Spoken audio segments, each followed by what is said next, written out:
ရေချကွက်မြက်ချင်းအပြစ်လုပ်ထားတဲ့အပြေသားကိုမင်းစိတ်ကိုခေါ်လာလိုက်ပါပြီးရင်တော့အပြေသားရဲ့ခန္ဓာကိုခတိပါအိမ်နေဒါမှမဟုတ်ဖျားနှဲလိမ့်ပြီးကြောက်ခဲနဲ့ရောချီပြီးမြေထဲကိုပစ်ချလိုက်ပါတယ်ကြောက်ခဲနဲ့ရောချီပြီးပစ်ချတာဖြစ်တဲ့အတွက်ရေအောက်ထဲတွေကိုနစ်မြုပ်သွားပြီအပြေသားနောက်ဆုံးမှာတော့ရုံးကန်မရပဲတေဆုံးရတဲ့နီးလန့်မှာဒီနီးလန့်ကိုတော့မင်းဆွေမင်းမျိုးတို့အပြစ်လုပ်ရင်အသုံးပြုလို့ရှိပါတယ်ရှေးထုံးစံအရမင်းမျိုးမင်းတော်တွေရဲ့တွေ့ရမြေကြီးပေါ်မကြရဘူးဆိုတဲ့အယူဆတွေကြောင့်ဓာတ်နဲ့မတက်ပါဘူးကိုမောင်ခေကနမ်းမတော်မဲနုနဲ့စလင်းမင်းသားတို့ကိုလည်းဒီနည်းနဲ့ပဲအေယာမီမြစ်ထဲပစ်ချခဲ့ပါတယ်စင်လင်းတက်ချင်းလူတက်မှုကျူးလွန်လာတဲ့ဓမြတွေပုံကန်သူတွေကိုတက်တဲ့နီးလန့်မှာ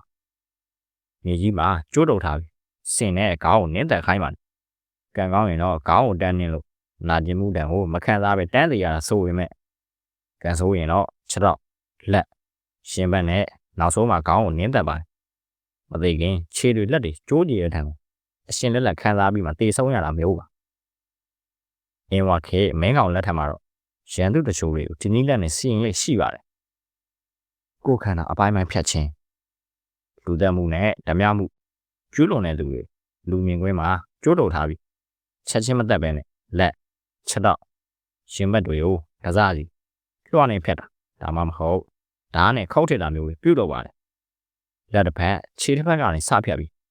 နောက်ဆုံးမှာရှင်ဘက်ကိုအရှင်လက်ဓာတ်နဲ့ခွဲတာမျိုးပါမတည်ခင်လက်တွေခြေထောက်တွေပြတ်တဲ့နာကျင်မှုတန်ကိုခံစားပြီးမှသေဆုံးရတာမျိုးပါ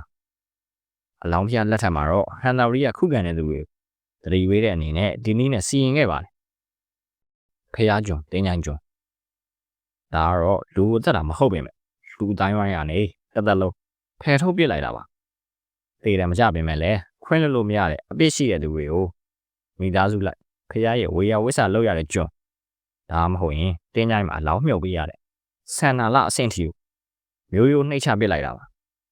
မွေးလာတဲ့သူတို့ရဲ့တားစဉ်မြေးဆက်ပါကျွန်ဘွားကနေမလွတ်မြောက်နိုင်တော့ပါဘူးကန်ခက်ကစစ်ပွဲတွေမှာဖမ်းဆီးလို့ရလာတဲ့စစ်တုပ်ပန်းတွေကိုဖျားကျွန်ဖြစ်လှူဒန်းခဲ့တာတွေလည်းရှိပါတယ်မက်ဆီဖောက်ထုတ်ခြင်း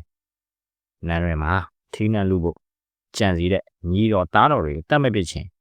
မျက်စီကိုတန်းပူနဲ့ထိုးပြီးဖောက်ထုတ်ပစ်လိုက်ပါတယ်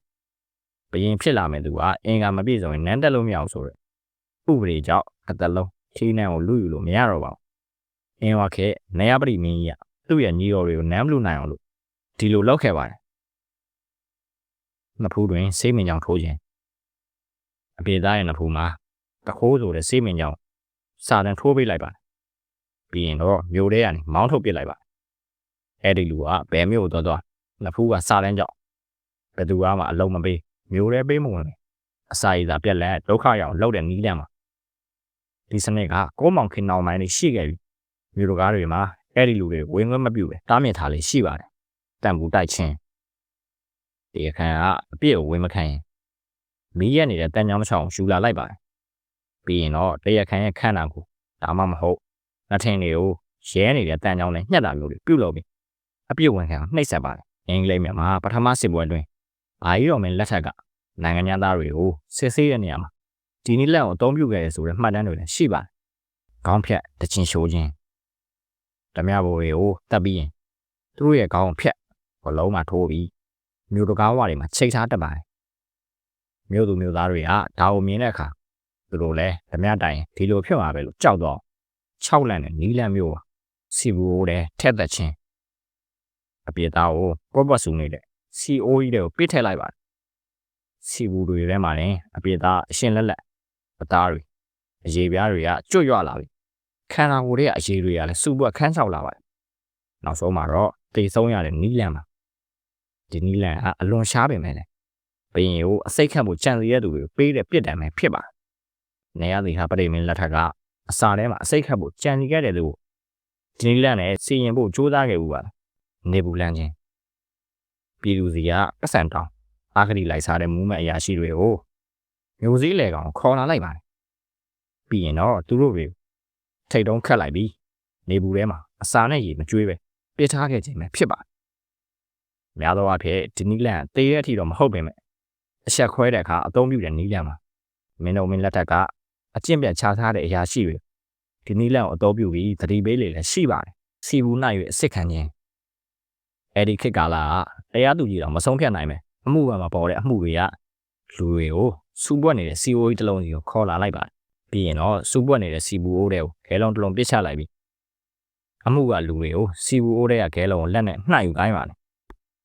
အပြစ်မလုပ်ထားတဲ့လူကစီပူမလောင်ဘူးလို့ရှုံကြတဲ့ခေတ်ဖြစ်လို့စီပူလောင်တဲ့သူကအပြစ်ရှိတဲ့သူလို့လည်းတတ်မှတ်ပါတယ်ဒါဟာတရားစီရင်ရေးရမှာဓမ္မဒိဋ္ဌံတော့မကြပဲမဲ့ရှေ့ခေတ်ကဘာသာရေးယုံကြည်မှုနဲ့တွဲပြီးအသုံးပြုခဲ့တာနေရွက်နှာခေါင်းဖြတ်ခြင်းသူများသားသမီးကိုပြစ်မှားတဲ့အပြစ်သားကိုတတ်မပြပဲနဲ့လူပုံလဲကိုခေါ်လာပါတယ်ပြီးရင်တော့သူ့ရဲ့နေရွက်နှာခေါင်းတွေကိုဓာတ်နဲ့လှီးဆုပ်ပစ်လိုက်ပါတယ်အဲ့ဒါမှအဲ့ဒီလူကသွားလေရမှာသူများသားမယားကိုဖောက်ပြန်တဲ့သူဆိုတော့လူတိုင်းသိပြီးအဆက်ရနေအောင်ပြုတ်လောက်တဲ့နီးလန်ပဲဖြစ်ပါတယ်ကျွန်းပို့ခြင်းအပြစ်ဒဏ်ကသေဒဏ်ပေးရမှာဖြစ်ပဲမဲ့ဘယင်ကတနာလို့ဖြစ်ဘယင်ရဲ့အဆွေတော်မျိုးတော်တွေဖြစ်နေရင်ပဲဖြစ်လူသူမရှိတဲ့ကျွန်းတွေဒါမှမဟုတ်တောနတ်တွေတဲ့ပို့ပစ်လိုက်ပါတယ်အပြင်လောကနဲ့တသက်လုံးအဆက်အသွယ်ဖျက်ပစ်လိုက်တဲ့သဘောပါဒီပေါ်မင်းလက်ထက်ကရာဇဝတ်မှုကျူးလွန်ခဲ့တဲ့မင်းဆွေမင်းမျိုးတချို့ကိုလည်းကျွန်းပို့တံပေးပို့ခဲ့ပူးပါတယ်မိသားစုလိုက်ကွက်မြက်ချင်းဘယင်ကိုလောက်ကြံဖို့ကြံစီတဲ့လူတွေမကပဲသူ့ရဲ့ဆွေမျိုး9ဆက်ကိုဖမ်းဆီးပြီးတပ်ပစ်ပါတယ်နောက်တစ်ချိန်မှာသူ့ရဲ့မျိုးဆက်ကဘယင်ကိုထပ်ပြီးလောက်ကြံမှာကြောက်လို့မျိုးဖြုတ်တပ်ပစ်တာမျိုးပါဘိုးတော်ဖျားလက်ထက်မှာတော့သူ့ကိုပုံကန်တဲ့သူတွေတရွာလုံးမီးရှို့တက်ခဲ့တဲ့ဖြစ်ရနေလဲရှိခဲ့ပါတယ်ဒီအပြစ်ဒဏ်တွေကဒီနေ့ခေတ်ရှုတော့ကြည့်ရင်တော့ရက်ဆက်တယ်လို့ထင်ရပါမယ်အဲ့ဒီခါအခြေအနေရတော့အပြစ်လုံးရင်ခံရမယ်ဆိုတဲ့ကြောက်စဲကိုဖြစ်စေဖို့ပြုတ်လောက်ခဲ့တာပဲဖြစ်ပါတယ်ကုန်းမောင်ခင်အောင်ပိုင်းကမင်းတော်မင်းလက်ထက်မှာတော့ဒီလိုရက်ဆက်တဲ့နီးလန်းတော်တော်များများရှော့ချခဲ့တာကိုလည်းတွေ့ရှိရပါတယ်အခုပြောသားခဲ့တဲ့အကြောင်းအရာတွေစိတ်ဝင်စားလို့လေ့လာခြင်းရင်တော့ဒီအချက်လက်တွေအားလုံးကိုဆရာကြီးဦးတင်ပကံဝင်တော့ရေးသားခဲ့တဲ့မြန်မာမင်းအုပ်ချုပ်ပုံစာတမ်းနဲ့ဆရာကြီးဒေါက်တာတန်းထွန်းရဲ့နယ်လက်ရာဇဝင်စာအုပ်တွေမှာအသေးစိတ်ပြန်လဲဖတ်ရှုလို့ရပါတယ်နောက်တစ်ပုံမှာပြန်လဲစုံတွေ့ကြတာပေါ့